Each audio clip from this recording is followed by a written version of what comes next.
Magigisa na tayo ng ating bawang at sibuyas. Doon sa pinaglutuan natin ng taba, doon natin gigisahin yung ating sibuyas at bawang.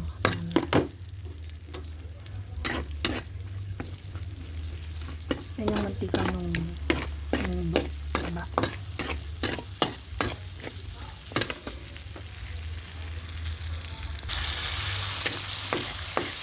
Ito ba rin yung kamatis.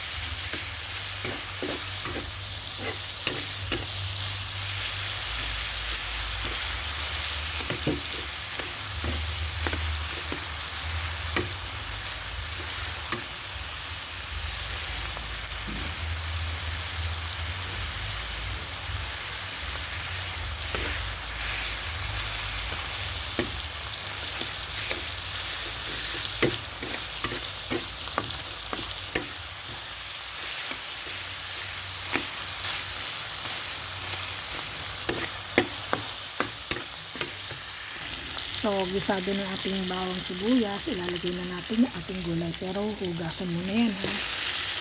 At kalimutan, hugasan natin ang ating gulay.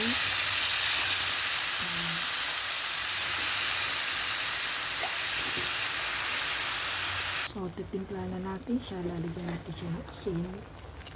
Konting asin.